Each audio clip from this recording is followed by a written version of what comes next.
Indra Singh bulletin की शुरुआत जयपुर से आ रही बड़ी खबर के साथ करेंगे। पेपर लीक केस में ईडी ने चार्जशीट पेश कर दी है। इस वक्त की बड़ी खबर आप तक पहुंचा रहे, बताते चले कि सरगनाओं के खिलाफ ईडी की ये दूसरी चार्जशीट है जो पेश की गई है। गिरोह के सरगना सुरेश साह, विजय डामोर, पीराराम पुखराज और अरुण शर्मा के खिलाफ चार्जशीट जो है वो पेश की गई है। विशेष prevention of money laundering act अदालत में चार्जशीट को पेश किया गया। ईडी पहले बाबूलाल कटारा, अनिल मीणा, भूपेंद्र सारण के खिलाफ भी चार्जशीट अपनी पेश कर चुकी है। ईडी की चार्जशीट में पेपर लीक सरगनाओं के कारनामों का खुलासा जो है वो हुआ है। पूर्व आरपीएससी सदस्य बाबूलाल कटारा से ये पूरा नेटवर्क जो है वो जुड़ा हुआ बताया जा रहा। बाबूलाल कटारा के भांजे विजय डामोर की करतूतों का भी इस पूरे मामले में खुलासा हुआ है। बताते चले कि बीते दिन बाबूलाल कटारा की संपत्तियों पर भी जो है एक्शन ईडी की तरफ से किया गया था और अब जो है चार्जशीट पेश की गई है। विजय डामोर के जरिए बाबूलाल कटारा बताया जा रहा है कि पेपर लीक किया करता था। बेरोजगारों से प्रति अभ्यर्थी लाखों रुपए की जो वसूली है वो की जाती थी। अनिल मीणा को भी बड़े पैमाने पर एडवांस दिया गया था, ऐसी जानकारी है। पीराराम और सुरेश साह प्रश्न पत्रों को हल करवाने में मदद किया करते थे। ज्यादा जानकारी के साथ संवाददाता टेलीफोन लाइन पर राकेश शर्मा जुड़ चुके हैं। राकेश, दूसरी चार्जशीट है, क्या कुछ खास इसमें?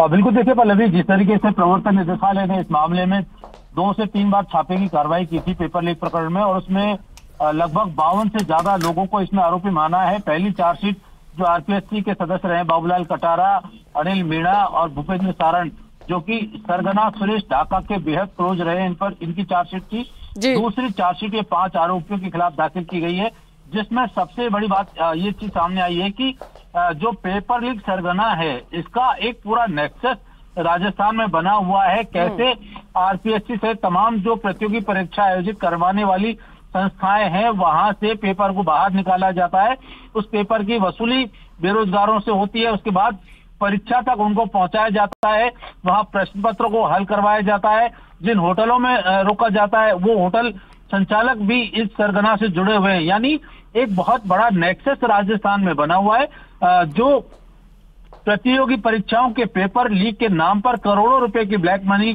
कमाता है और उस ब्लैक मनी से अपनी संपत्तियां खरीदता है। तो चूंकि ईडी ने prevention of money laundering act इस मामले में प्रूव हो गया है और इसमें अभी जैसे अनिल मीणा, भूपेंद्र सारण, बाबूलाल कटारा से जुड़ी संपत्तियां उन पर कब्जा ले लिया है भारत सरकार ने। अब जो दूसरे आरोपी हैं उनसे जुड़ी संपत्तियों पर कब्जा लिया जाएगा। साथ ही जो बाबूलाल कटारा, अनिल मीणा और इनकी भी कई संपत्तियां और सामने आ रही हैं, इनको भी जब्त किया जाएगा। अब चार्जशीट विशेष कोर्ट में पेश की गई है और उसके बाद ईडी ने जो पीएमएलए एक्ट में इनकी संपत्तियां हैं या इनका जो नेटवर्क बना हुआ है इसके बारे में जो है फिर छानबीन शुरू कर दी है और बड़ा शिकंजा ईडी इन पर कसने की तैयारी कर रही है। बिल्कुल, बहुत शुक्रिया राकेश तमाम जानकारी के लिए।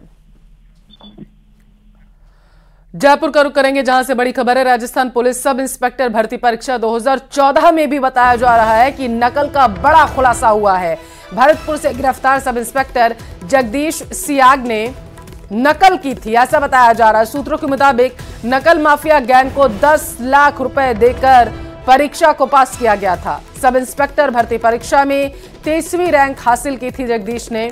एसओजी की गिरफ्त में आने के बाद इस पूरे मामले का खुलासा हुआ। एसआई भर्ती परीक्षा 2014 में नकल का बड़ा खुलासा हुआ है। बताते चले कि अब एसआई भर्ती परीक्षा 2014 में भी पेपर नकल गैंग एसओजी के रडार पर है। जगदीश से पूछताछ के बाद आने वाले दिनों में कई बड़े खुलासे हो सकते हैं, ऐसी संभावनाएं जताई जा रही हैं। तो एसआई भर्ती परीक्षा 2014 में भी पेपर जो है लीक हुआ था, नकल कराई गई थी उस पेपर में, ऐसी जानकारी सामने निकल कर आ पा रही है। बताया जा रहा है कि जगदीश सियाग जो 23वीं रैंक उस टाइम उन्होंने हासिल की थी, उन्होंने भी नकल करके परीक्षा को पास किया था। हालांकि अब जो है इस पूरे मामले में कार्रवाई तेज कर दी गई है। तो एसआई भर्ती परीक्षा 2014 से जुड़ा है पूरा मामला, जिसमें खुलासा हुआ है कि धांधली की गई थी इस पूरे परीक्षा में, जिसके बाद जांच और तेज कर दी गई है। एसओजी के रडार पर अब जो है 2014 में जिन्होंने नकल कराई थी अभ्यर्थियों को, वो भी आ चुके हैं। एसआई जगदीश सियाग बताते चले अभी जो है एसओजी के रडार पर हैं। इनसे पूछताछ जो है अब आगे की जाएगी और माना यह जा रहा है कि पूछताछ में कई बड़े खुलासे हो सकते हैं। एक बड़े गैंग का पर्दाफाश हो सकता है। ज्यादा जानकारी के साथ संवाददाता विष्णु टेलीफोन लाइन पर जुड़ चुके हैं। विष्णु, 2014 का भी मामला सामने आ चुका है, पूरी जानकारी दीजिए।